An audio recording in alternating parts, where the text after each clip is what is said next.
Well,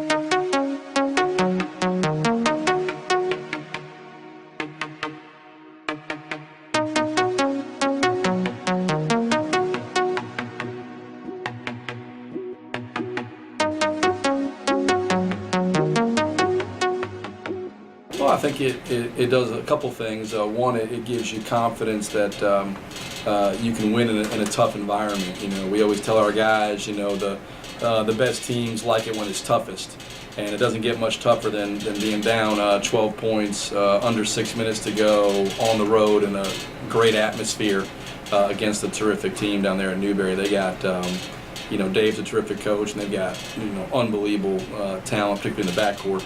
And so it was a really, you know, about as much adversity as you can have, and for our guys to find a way to get stops and rebounds, and obviously to make key play after key play. And offensively, when you're down 12 with, you know, a little less than 6 minutes to go, obviously you got to make every single play from there on to have a chance to win.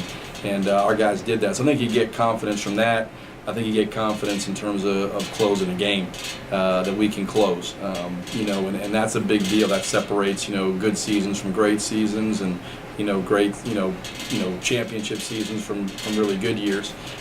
Is the ability to close games, and to close, you got to be able to get stops, get rebounds, execute offensively, make free throws, do all those things. And our guys showed down the stretch that they were capable of closing the game, and it was different guys. It wasn't one, but a lot of guys made big plays, from Vinny Bailey with a three-point play, Wally Jones with a big three, Lorenzo Ross with a big three, Cam Carden with a game winner. So it was nice to see different guys step up and have the courage to make big-time plays down the stretch. And you know, we're obviously fortunate to get out of there 2-0, but proud of our guys, because I think the biggest thing that I leave there with is, you know, is that they kept fighting, which means they care about it, you know, and that's probably an undervalued thing with a lot of you know, people, but you know, our guys care a lot, because they could have easily went away and, you know, hey, we were 1-1, we, you know, on the road, and blah blah blah, and they didn't do that. They stayed, they fought, and we were fortunate to make one more big play than they did.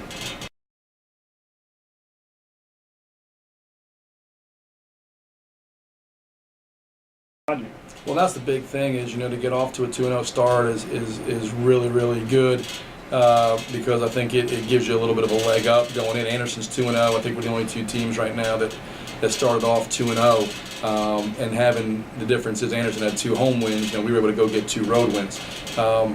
Every night in the SAC is difficult. You got really good coaches. You got terrific players on each team, and then, you know, obviously the environments are really, really good. The atmospheres on the road are always terrific, and so it makes each game its own separate, you know, entity, in terms of you got to find a way to respond that given night to that challenge, and you know, so having 2 road wins in our back pocket going into the early part here of December, I think will be big for us. The way the schedule breaks for us in the league this year, we start off with 3 road games. We go to Mars Hill January 9th, and 5 of our first 7 are away from home.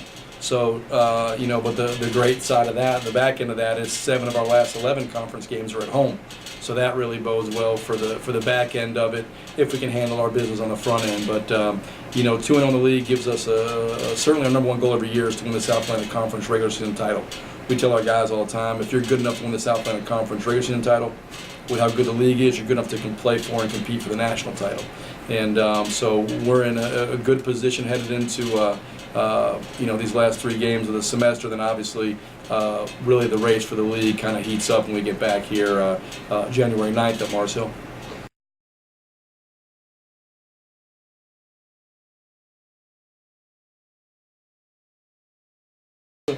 Well, I think, you know, the way Division II works is so different than Division I in terms of how the tournament works and all that. I mean, it's kind of more like BCS football, where, you know, everybody says you want to be playing your best basketball, you know, in February, March, and in football you want to be playing your best football, you know, in December.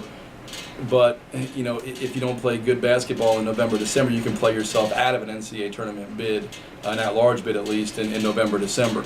Our schedule doesn't relent. We've got our 3rd consecutive road game at Wise.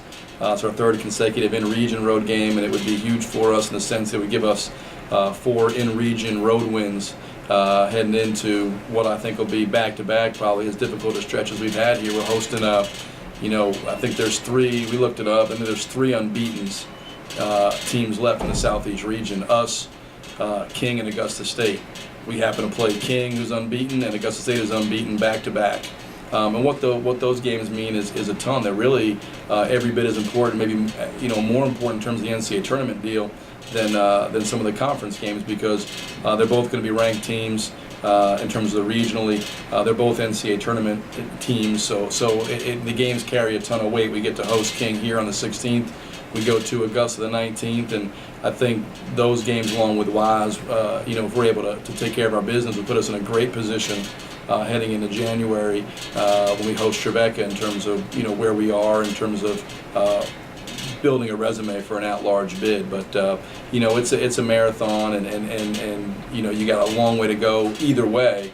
But obviously, from our end, I thought last year having 2 wins over King and a win over Augusta in the first semester really solidified our resume, because we didn't play maybe as well in February. And we were still obviously well into the NCAA tournament field, and really the #1 team in the region heading into the final week of the season, based on the strength of those wins in November, December. And that's kind of what we talk about, is you're playing games that have major NCAA implications for the tournament, and before Christmas, and obviously those 2 games will have major NCAA tournament implications always for all the teams involved.